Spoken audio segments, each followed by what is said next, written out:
Hello, hello, hello, everyone. Welcome to this session today. We are really happy to be here with all of you. We're about to start our session today about the top e-commerce marketing channels in 2021. And we have a really great panel here with us of experts in e-commerce. They're going to be sharing their thoughts, their insights, some strategies, and of course, all their experience with us with the topic that we have for today. We are living a really interesting time. Since the last 2 years, things has changed really dramatically in this industry. So we want to see what are the aspects that needs to be reviewed. We need to see how we can best go ahead with the strategies, the KPIs, the goals, and the plans that we have for this year and years to come. So with us, we have today Franco Valentino. As you can see, he has a big propeller in his head, and that's because he's a real, indeed, he's a real pilot for the last 29 years. That's something amazing. And also with us, we have Himani. She's joining us from India. It's really late there, but she's still with us. We really thank you to have you here today, Himani. And of course, we have with us Pawel. He's joining us from Prague, from the Czech Republic. And if you want to know more about him, you can you also can have this little secret about him that he was. He describes himself as mom's advisors because he has all the knowledge about Pampers. So he built this theory about the Pampers, and he was the man, the guy to better explain you all the sizes, the different diapers that are out there with PNG. So we have really, really an interesting panel today. And let's start from data, because we are Semrush and we are always focusing on data to make our insights. So let me share my screen with you again. And let's start with the presentation. So let me remind you a little bit about the structure of the webinar. The first 10 or 15 minutes is going to be the presentation with the insights. And from there, we're going to be starting with the questions for the panelists, so they can be speaking with all of us.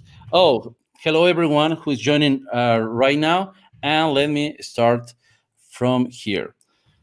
Okay, so what is happening right now in the e-commerce industry? So basically, if you want to learn more about trends, what is happening with traffic in terms of your website, you need to have some tools to be more productive. And that's why you can have the big picture, the better picture, using tons of data with different countries, more than 190 countries, and different data insights from Semrush. And the tools to do that, of course, are Semrush Trends. And where is the data that I prepared for you today? Where the data is coming from is from these tools that we have with Market Explorer and Traffic Analytics. So the main trends that are with us during these years and for years to come, the main ones are, of course, since the last year, the consumers are having some very in-depth transformation in the way they are choosing their next product or services. So their expectations are really high. In this case, we can say that the user acquisition for the e-commerces is something not that easy to do today. Then we have more competition for Google. So there is not only one single search engine there are parallel search engines that are working very well. You can do your search on Amazon. Basically, more than 50% of the searches for products are made on Amazon, not on Google anymore. And you can have more searches even in social media platforms. That's why also we have the next trend, that is diversification of user acquisition channels. You can use not only one single channel, but you can use multiple. You can be omni-channel, and that's something that is with us from the last couple of years, and it's going to be with us for years to come. So, what is happening in terms of sales growth from 2019? You can see that this is global data, right? This is e-commerce versus in-store global retail data. And you can see that, okay, things have changed a lot for retail sales. But during this year, we can see a little bit of growth because people were really used to buy in retail stores.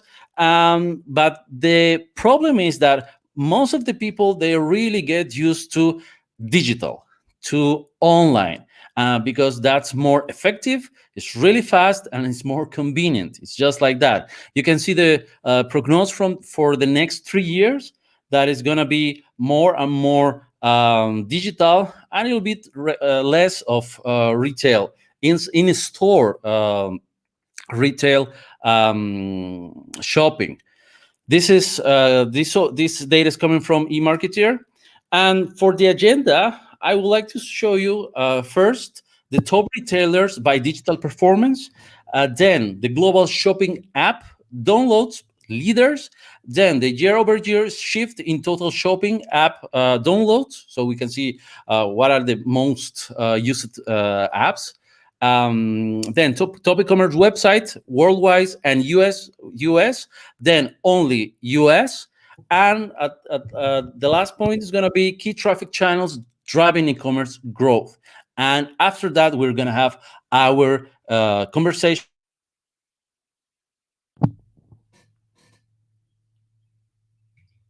Thanks to our friends from Apptopia, we created this report based on overall the performance of the top 10 e-commerce that are that were working really well in 2020. We will love to have the data for this year, but we are waiting at least to the end of Q3 or Q4 to have more insights, more informations. But the data that we have from the last year is really interesting. It's really useful. So you can see the overall performance. Amazon is by far the winner here. As you can see, we have in the second place eBay, then Walmart, then Apple. Then you can see a really interesting giant from South America. Mercado Libre is in the fifth place.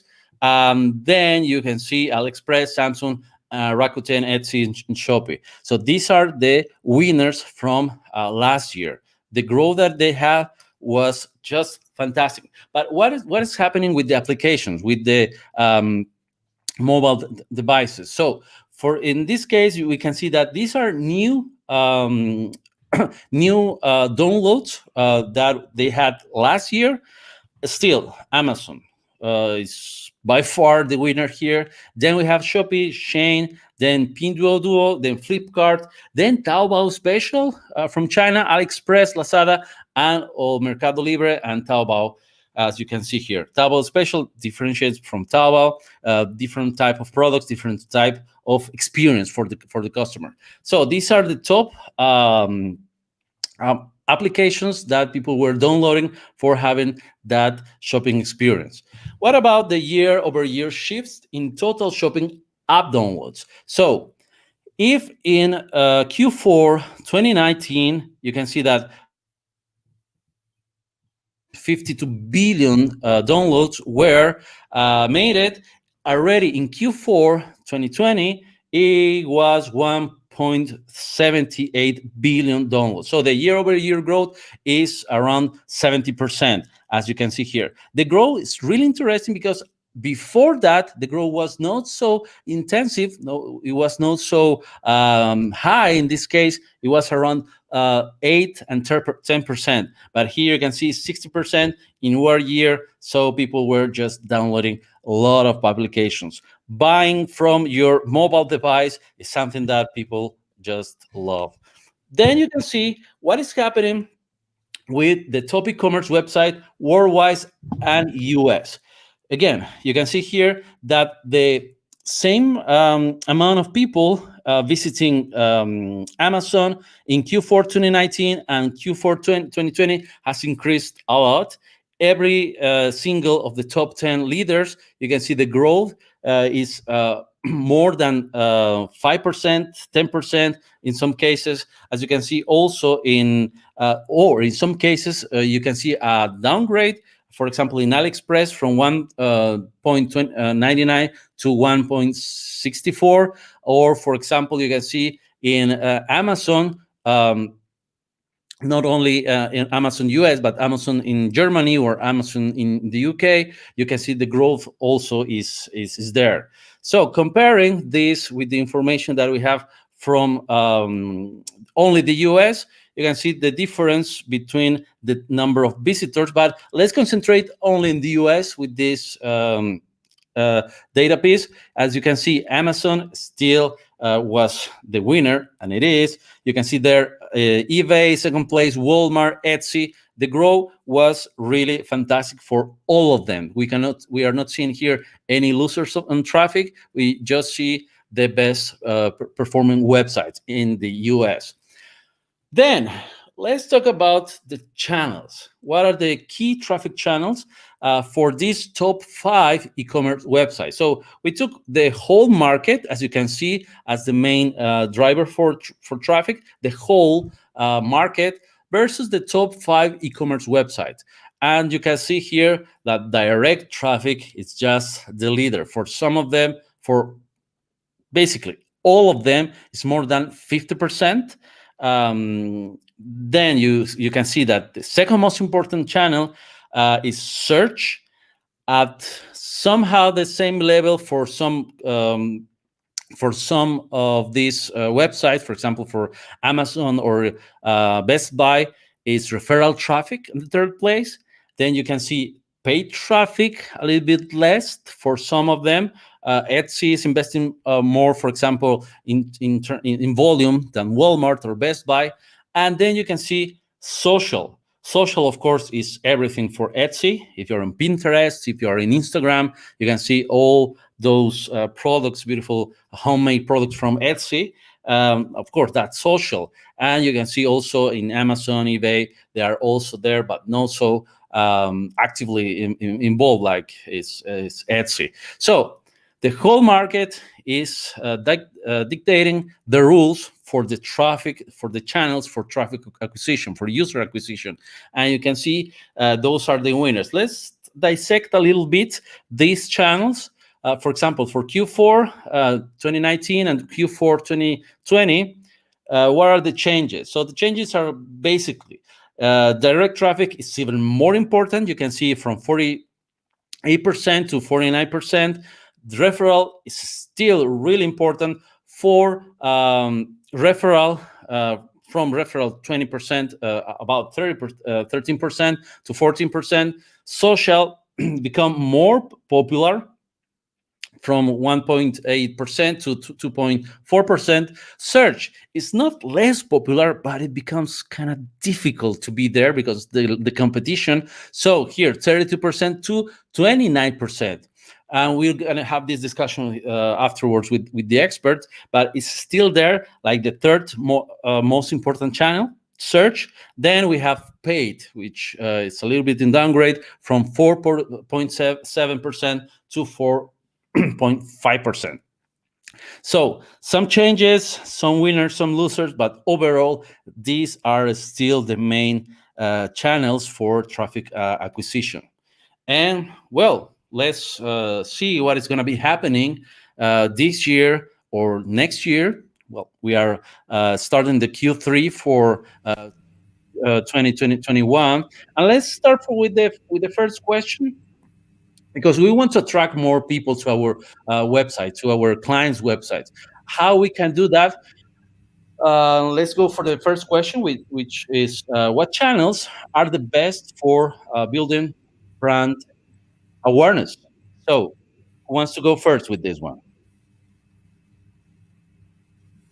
Let me pick. for this one, Franco, because I was seeing you already prepared for this one. No, no worries. Thank you. I was going to say ladies first, Himani, actually. Oh, Himani, go for it.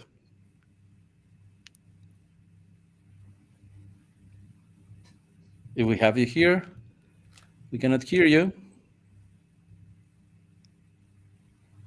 Maybe you're muted.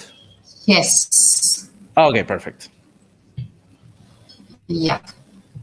Yeah. So if we talk about this brand awareness thing, we saw actually that there are many wins in the marketplaces. If we consistently see all the reports, we can easily identify that mostly these winners are the marketplaces. But when it comes to brand awareness happens through different platforms. Say, for example, if we talk about the example of Etsy, right? So Etsy gets the most brand awareness from Pinterest and similar like social networks, right? So brand awareness happens in different platforms, say social platforms, especially Instagram, Facebook, and Pinterest. Mostly brand awareness happens with the help of these channels. And on top of that, if we run influencer campaigns, then definitely it becomes stronger to see the results for brand awareness. Thank you. And yes, basically, you want to attract more people that so they will remember who is your brand, who you are, and they will have in their mind floating and floating again and again the name of your company. You need to build that brand awareness. So, what do you think, Franco? So exactly to Himani's point, anywhere that has an internal search engine is a great channel for brand awareness. When you think of Pinterest, for example, we work with a lot of international brands that do remarkably well on the Pinterest channel because Pinterest has its search engine built in internally. Amazon does as well. So if you can optimize within those channels for exactly your product line or categories, those tend to drive, a little bit better percentage-wise traffic, but you have to think about them just like you do search. Essentially, you have to understand the platform, understand the requirements of each one of those channels, and then optimize for that channel specifically. And they can produce outsized results for you when you to Himani's point again, when you focus deeply on how that specific channel works. And then obviously there's a lot has to happen on your internal platform as well to make sure that the relevancy and the scent are correct between the entry point for the user and then the landing page for the customer. Yes, totally. We need to build all the awareness to attract traffic because the main channel that we saw during the presentation was direct traffic, and some part of that traffic. So it's, basically a black hole there. What is direct traffic, right? Is that brand awareness, so people can remember and type wherever they want to find your website. What are your thoughts, Pavel? So I would just add like an interesting trend we observed in Central Europe. So because of actually you, Fernando, showed so the huge amount of traffic that's coming through the e-commerce websites and e-retailers pages, they started to commercialize that. So basically, when you go to the website, you also see like the bunch of very visible places that your ad can appear. So it's not only now about like just showing the offer that the e-commerce page consists of, but actually you can also start building your own brand through those web pages. So it's not only about closing the deal as it was before, because e-commerce web page was essentially where you went to actually purchase the product, but actually now they put much more content, and this is the places that they sell to clients, like FMCG clients. So this is something that they commercialize now, and this is now not only the close the deal place, but the e-commerce web pages are also currently helping to build the brand with giving you the place for the voice of your brand and to appear as in terms of building your brand awareness. Also, something in terms of search is that it also can be a brand awareness channel depending on where in the search funnel you are currently at. For example, if you are searching for particular brand, particular product, this is exactly what you want to for example, if you type Adidas or Nike, you just are or Nike shoes, you are searching for this very particular brand. For example, if you are typing running shoes, this is something that you can, still build your presence for, and actually, tell people that are probably quite close to make the purchase, but they haven't made their final decision about the brand yet. So also this distinction between the let's say close the deal role of search versus brand awareness role of search, it's also, I think, tactic that you can play with. Fantastic. Yes, that's definitely what we need to pursue. Okay, so anyone else wants to add something to this question, or we can jump to the second one?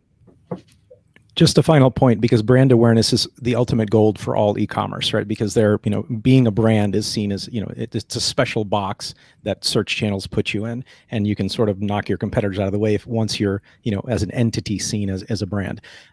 There was a question from Quetzal Martinez about the difference between direct traffic and search traffic. Direct traffic is people that click on your link, go directly to the website. But there's a problem with direct traffic. If you posted your link somewhere and you didn't put a UTM parameter on it, it'll appear as direct traffic in analytics. So you have to be careful and make sure that you're putting UTM parameters with campaigns everywhere that you can. So you have to be a little bit careful with that. And then search traffic is obviously from a search engine, whether it's Bing, Google, Yahoo, or any one of the other ones. So just want to clarify that. Fantastic. Thank you very much. Let's jump to the second question. And we are kind of going through the presentation again, but with this different angle, transforming the presentation into questions for what is happening today, what we can do today. So let's go with the second question, which is, what are the best channels for lead generation? So we started with brand awareness, but it's different to gain exposure, because maybe you can reach more than 1 million or 1 billion, best case, users. But what about lead generation? So people actually doing something, how you can get that, and what are the best channels for doing that? Let's start again with Himani, please.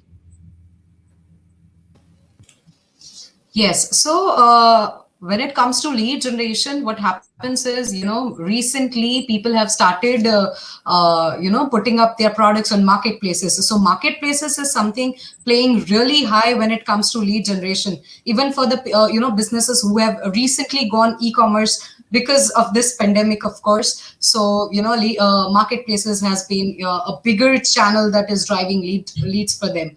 Also, on top of marketplaces, there are these referral channels as well, which comes through different campaigns like influencer marketing, or maybe, some activities from PR or something like that.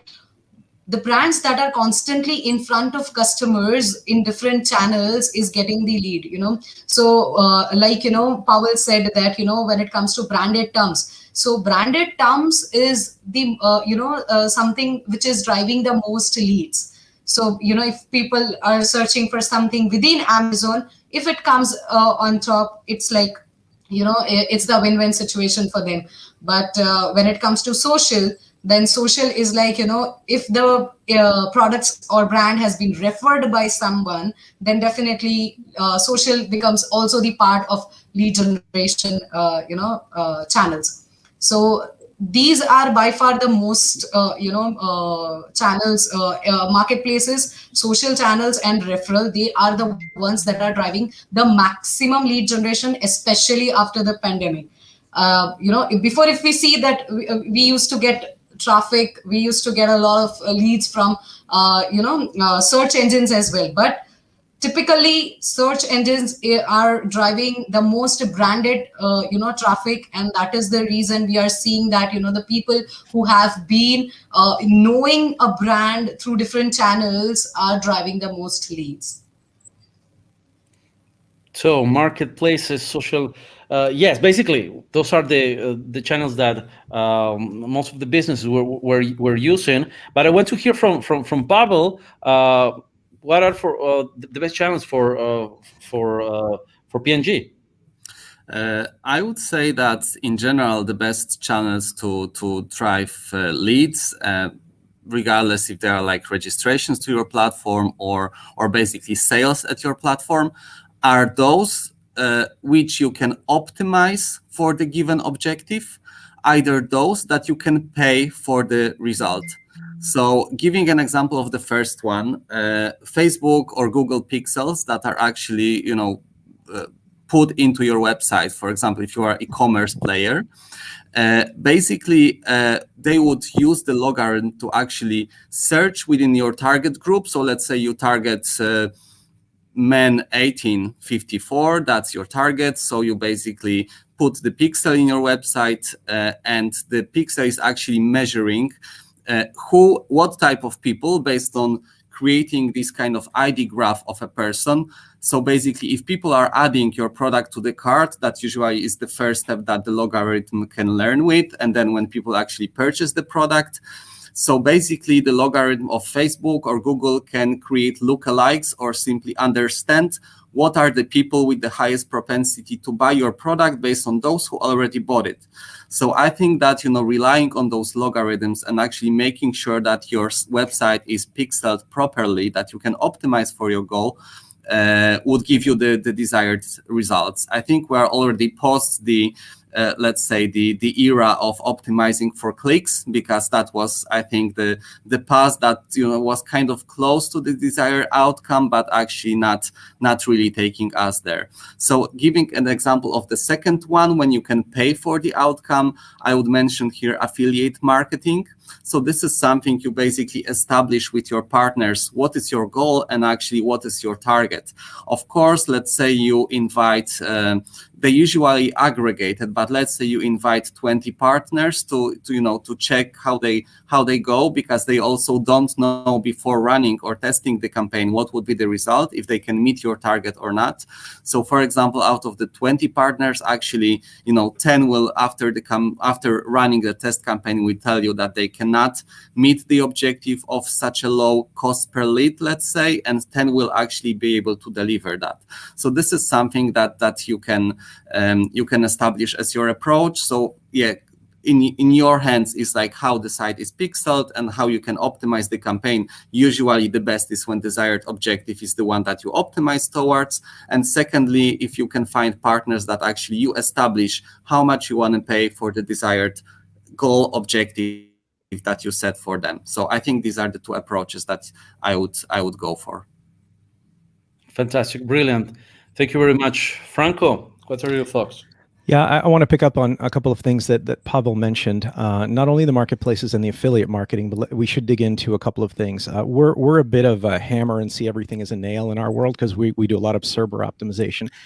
So two sides of this. Number one is affiliate marketing. If you look in your source medium right now in analytics, if you have an e-commerce shop, you may find that there are websites, the coupon websites, these typical ones that try to find coupons for a particular brand. If you're a brand, you may find that your goal conversions are much higher through those channels, because they've done a really good job of optimizing the page for the user, right, or exact matching the brand term. So in what Pawel's mentioning about affiliate, not only pixeling your site, knowing where those unseen channels that may be providing a little bit better conversion rate that's really important. So that's one side. The other side is there's a lot of free leads and free conversions on your website in areas that let's say if your website's a house in the attic, nobody's looked in there for a long time, and grandma might have stuck some gold up there 20 years ago. So what I mean by that is for every second that you can improve your website speed, that's on average about a 7% improvement in conversions. So that's kind of free leads. It's actually free money when you look at it that way. I'll give you an example. In a research study that I'll post the link in later, is every 10th of a second that Amazon slows down equates to $4 million. So on average, when we're looking at big data, it's really important to keep your website as fast as possible. So the high water benchmark that we sort of trigger, when we're first looking at an account, is 2 seconds or less. But you have to think that's across desktop, mobile, and any viewport, right? A portable tablet, a phone, how the website's responding. The user interface is critically important, and it has to be fast. So I know we're talking about lead gen, but this has a direct implication to conversions. So those two things are really important. Thank you very much. So basically, where your users are, we need to be there with them, follow how they're reacting to their environment, if they are in marketplaces, if they're in social media, if they are just interacting with blogs. So we need to be with them, and we need to find there and go there where they are, so we can cap their attention and just have them with us. Brilliant. So let's go with the third question here, and is basically related to the second one, somehow related, because Franco, you mentioned this as well. What is the best strategy to increase sales then? Let's start with Franco this time. So one of the ones that we always look at, number one, obviously, is speed and infrastructure platform. Something else is remarketing. We don't see enough e-commerce clients doing remarketing the right way. If someone's, like, for example, cart abandonment, if somebody's been in there and they put some things in the cart, you should be retargeting them. If you're in the business to business space, LinkedIn, having the LinkedIn pixel to identify the companies that are coming to your website and then remarketing to them is a really useful sales tool as well. So I'll just leave it at remarketing, and it's a very deep and broad subject. So just investigate how you can do remarketing across those social channels that would be specific and important to your particular type of e-commerce.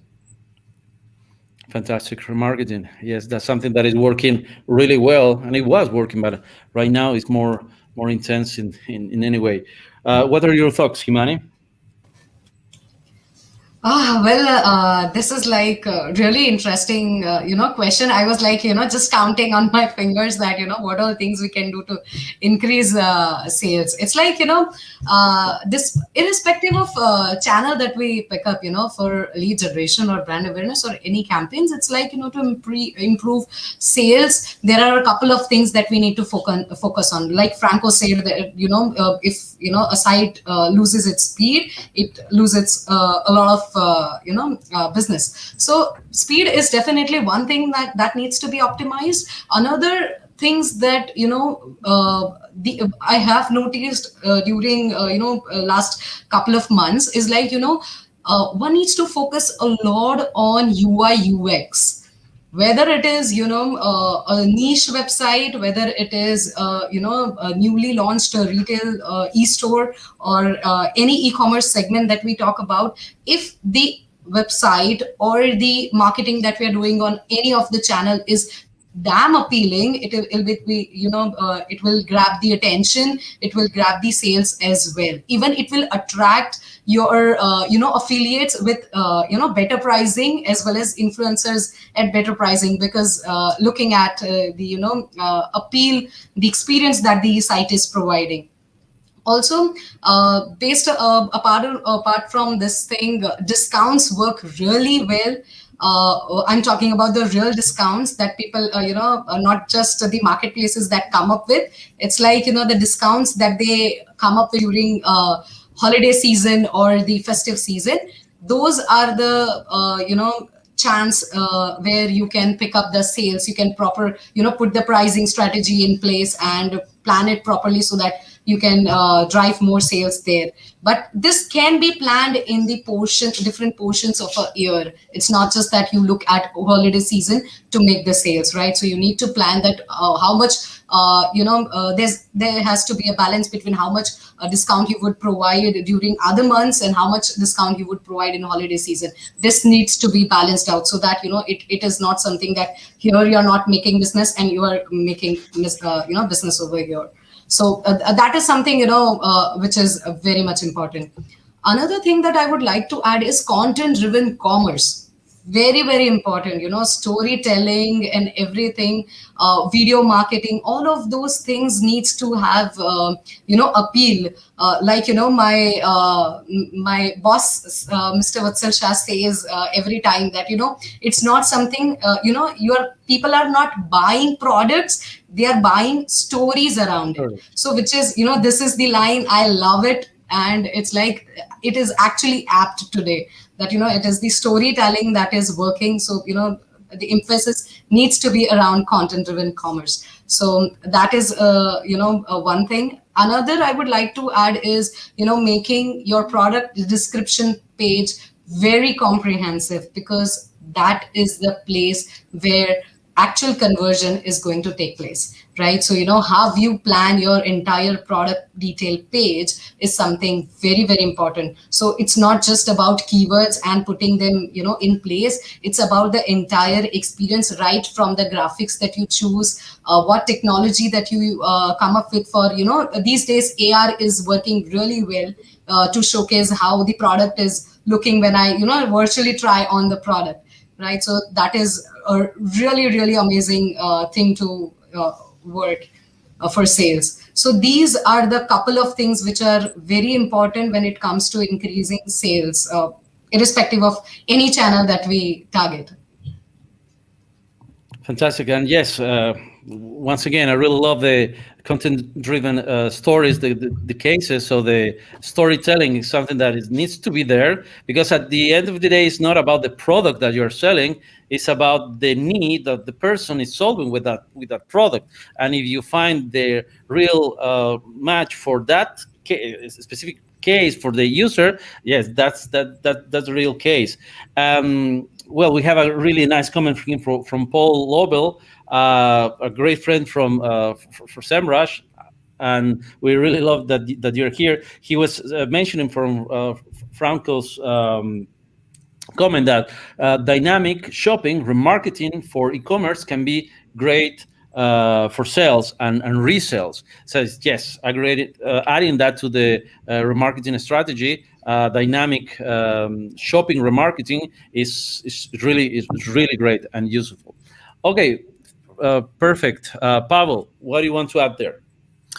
So I would have two builds on what the guys said. So regarding, I totally agree with Himani that now also there is a content part, and which is, I think, new in terms of, or like still developing, but very noticeable trend in terms of the e-commerce. So for example, now it's not only about putting your product and the price on the website of the reseller or your e-commerce partner. Is actually building your mini site even in there, because previously the brands were mainly directing traffic to their own web page because they could tell more about the story of a brand, but they knew that many people will simply, when you compare the brands, okay, if you are Nike, you probably have great number of visitors, but if you are a smaller brand, you would be very beneficial from people seeing you at the e-commerce partner webpage. And this is why many brands go into the direction of like creating their sub pages there, or like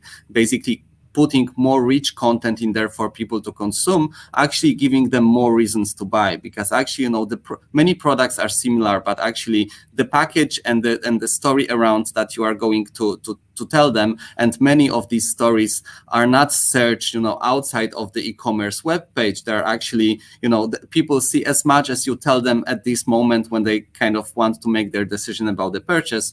So that's the trend we started to observe. Building on what Franco said, I think that's, the remarketing is a great example, because I would say that the strategy to increase your sales is making sure you reach people with the highest propensity to buy your product. And actually, there is no highest propensity that a person that already put your product into your cart and just something stopped them, maybe just the wrong moment, maybe, not the high amount of money on your bank account, but actually they want to make the purchase, and they are probably willing to come back, and you want to make sure that they come back. And also there are different tactics that you can make sure that you reach the right people. And as you mentioned, Fernando, it kind of links to the second question. So for example, using those Facebook, Google algorithms is actually helping you to make your campaigns very effective, because they are actually searching for people with this highest propensity to buy. And there's another angle to that, which means the targeting overall. So for example, there are brands, let's say very exclusive brands, that you would probably not rely that much on logarithm, because there are probably not that many of people that would purchase the product straight away, which means it would take longer for logarithm to learn, and you would not be very effective from the very beginning, which means that you need to define your target and understand what data you have to to reach those people. And it's either something that you use your CRM for, or there's something that you use Facebook, Google data for. It all depends about, on the product and data you have on hand. So, whatever you can use currently, or you need to, let's say, borrow the data from the walled gardens and use those. And actually only when you get your logarithm up and running with the data that you collected, then you can probably switch to your own machine. Yeah, Pawel, you picked up on something that I had forgotten. When you're talking about those buyers that are very self-aware, that already know your brand, that are almost ready to convert, there's also a strategy that we've used before for a 4x increase during the holiday seasons. Picking up on Himani's requirement to make sure that you're targeting those holidays. A lot of these coupon sites and affiliate marketers will typically use a key term, for example, Black Friday product name coupons, Cyber Monday product name coupons. If you don't have pages on your website that are on your brand that say, lack of a better term, Adidas Black Friday sale or Adidas Black Friday Cyber Monday deals, put those on your website, even though you don't have a deal. And it's a great way to, we're talking about lead gen. People will hit that page sometimes throughout the year because they're getting ready for Black Friday, during the holiday season.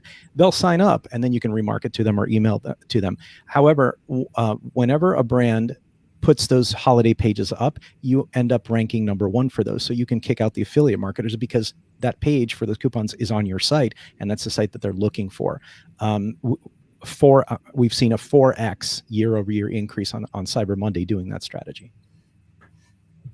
Cool, nice, really nice. I remember a couple of years ago, I was in Australia hearing an intervention from a speaker from Zappos, the store, right?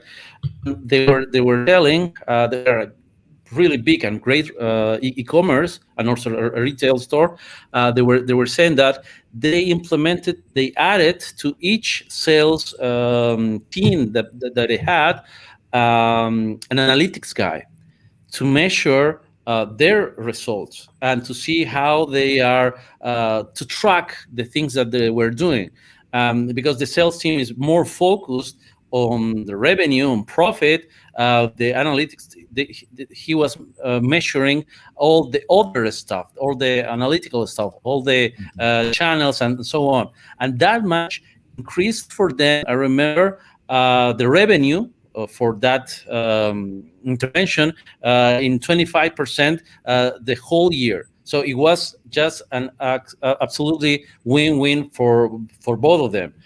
That's why I need to go through to the next question: how to track or measure the traffic from the channels. And I will go with Pawel this time. So I think that we in FMCG sector, at least, we use I think one of the most standard ones. So definitely Google Analytics is our way to help us here to understand what is the quality of the traffic we drive, especially important when you cannot look at the sales data. So in many cases, FMCG players are short of data because usually they are delivering their products to e-commerce partners that they are actually making the transactions. So that's something to keep in mind, that you are not always will be exposed to those data if you are reselling your product through e-commerce partners.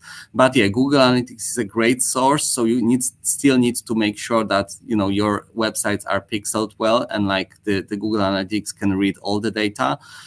Especially, for example, for collecting your CRM data, it's very important to understand what channels are driving not only quality traffic but also deliver on your objectives. Meaning, if your objective is for people to register on your platform, if actually the traffic is transferring to registrations. So it's very important to understand what your goal is, to make sure that you are delivering the traffic that basically makes the goal that you're after.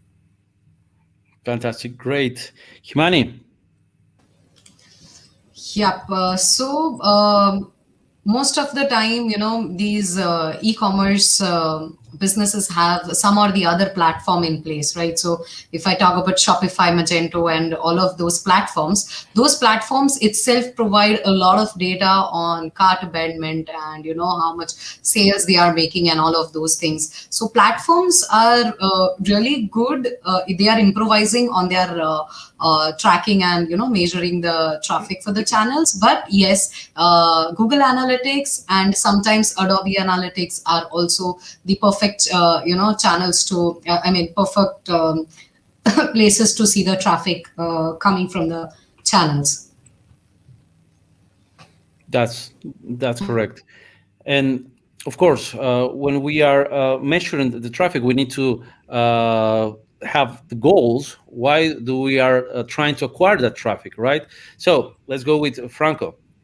Yeah, and measuring and tracking gets very complicated quickly, excuse me, in a larger environment where you have, let's say, goals set up in analytics, but the platform itself may have some API where you can pull data from. In this case, we'll sort of lean towards Data Studio, where you can turn on all the connectors or get data from Supermetrics or BigQuery. But again, from a KPI standpoint, revenue per user, the impression rate or the clicks on a specific page, you may have a top of the funnel page where it's lead nurturing that explains about the product, it tells the story, but there may be a CTA on the page that that people aren't clicking on. So optimizing for that specific click or measuring the KPI from that traffic channel for that click can provide a lot of insight down through the conversion. So you have to think about these things deeply on a specific product detail page or on a specific piece of content. But typically Google Analytics it's an enterprise level environment. So most e-commerce shops can get away with that, as well as, to Himani's point, the metrics and reporting capabilities of each channel individually. And that brings us to the last question, because we can measure the results, we can measure the traffic that is coming, but what do we need to be focusing on in terms of results in short term, long term? So what are the main KPIs an e-commerce should follow to achieve great results? Let me start with Himani this time.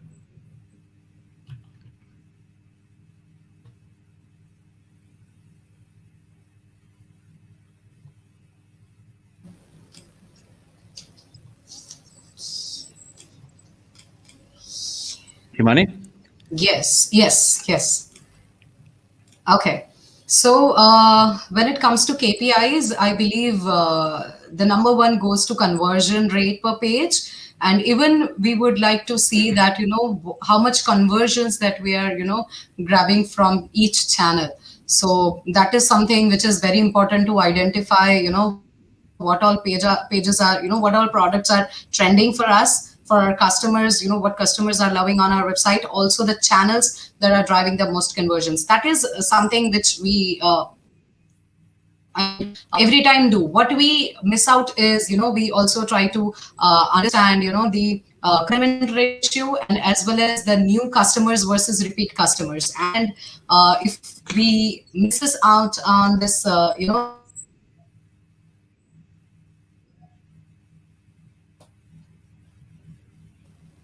and get the most of the understanding where we need to allocate our spend towards. So that is something that I would like to address. Another things are, average revenue per click and average.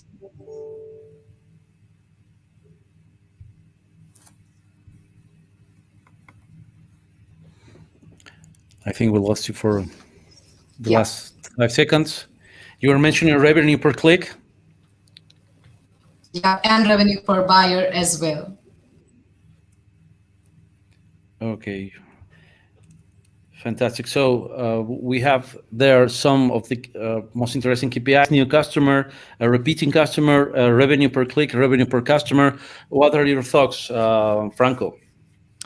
So lifetime value is one that's typically overlooked. Let's say that you have a product that has a replenishment stock, right? A filter or some component that is that has a defined lifespan. Looking at a customer not just from the initial purchase, was like a printer, for example, right? The printer may be $150, but you're paying $30 every time that the customer buys that ink every 4 months. So, over the span of a year, if you look at your customers that way, the LTV or the lifetime value of that customer can be very high. So you should base your, sometimes your conversion spend on PPC or clicks on that lifetime value, because that's year over year, one of the most important ones. Also, revenue per channel. This is, again, there's a lot of hidden things in the attic when you start looking at the revenue per channel specifically. For example, the affiliate marketing, that one always catches us by surprise, because there are platforms out there that are targeting your keywords, maybe even with a subdomain with your brand name, that are providing higher than average conversions and higher than average, average sale volume with a much lower audience, which means it's a very efficient channel. So from a KPI standpoint, looking at each one of your search, your direct traffic, your organic, and then your paid, and then diving into the referral mediums for those can be a really interesting exercise from a KPI standpoint. Fantastic. We have then two more KPIs, lifetime value and revenue per channel. So, Pawel. I would say that my view kind of goes in line with what Himani and Franco said. I would maybe just phrase it that how we usually look at things, it's actually taking into account ROI, and this we kind of perceive being a little bit more long term, and it's measured by us with the econometric modeling, which kind of shows this little bit more. Shows us a little bit more longevity that only making the purchase at the moment you click buy button. But for example, if you are buying refills for some products, actually you are creating more value to the brand than just the initial purchase. So it goes in line with what Franco said. And then the other one that we look to kind of this one is more short term and maybe goes a bit more with the e-commerce environment, and it's kind of health check for us, which is ROIS, so return on ad spend, that you immediately see with the campaigns that you run. So for example, if you are using, let's say, 5 media channels and both of them can be evaluated with return on ad spend, actually you can make shifts, and this is probably how you design your strategy. Start with several channels at the beginning and actually understand which of those channels are actually giving the results with the lowest possible cost. And then, of course, like your return on ad spend can be, $0.50, $1, or like $5 for each dollar that you spend. But like talking about, you need to keep in mind what's your long-term brand strategy. So for example, if you are selling a product for, that wouldn't allow you to get your return straight away, meaning you are not getting $1 per $1 straight away, but actually that people are going to come back to the brand either because they got to know that, and your brand is actually hooking people on the benefit that you give them. Either you're actually, providing refills. I mean, Gillette is a good example that actually is not only about selling the initial product, but making sure that the consumer stays with you. So that's what you need to evaluate. So probably short-term KPIs like return on ad spend to understand the best channel mix to define your strategy, and then actually understand what's your, product strategy in terms of the long term to calculate your overall ROI, which may not be straight away positive, but in time it will definitely get there. Fantastic. That's a great wrap up for this session. And of course, we have a couple of questions more here after we finish the session that we have for today. Let's go with the first one from Anju Mohan. How reliable are the enhanced e-commerce reports in Google Analytics? Who had an experience with them?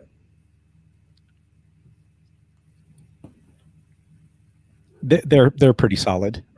If you look at the multi-channel funnel area as well, Anju, that may provide some value.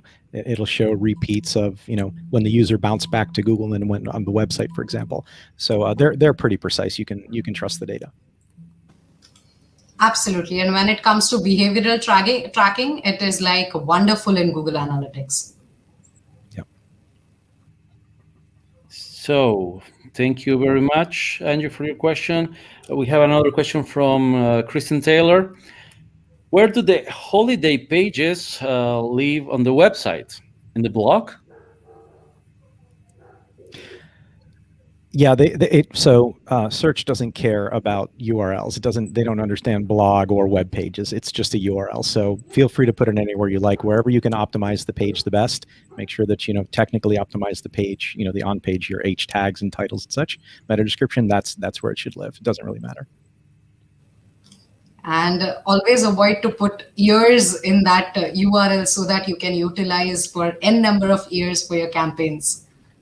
Exactly. Fantastic. So thank you very much all for being here today. Thank you, Franco, Pawel, Himani. We had a lot of information. And of course, this webinar has been recorded. People can be checking it again and again. And well, hopefully this year and next year for all the e-commerce owners, workers, employees, it's going to be great as we had this year or the last year, and we have some interesting things in the future for this industry. So stay tuned, and thank you very much for joining us today. Bye, everyone. Thanks, guys.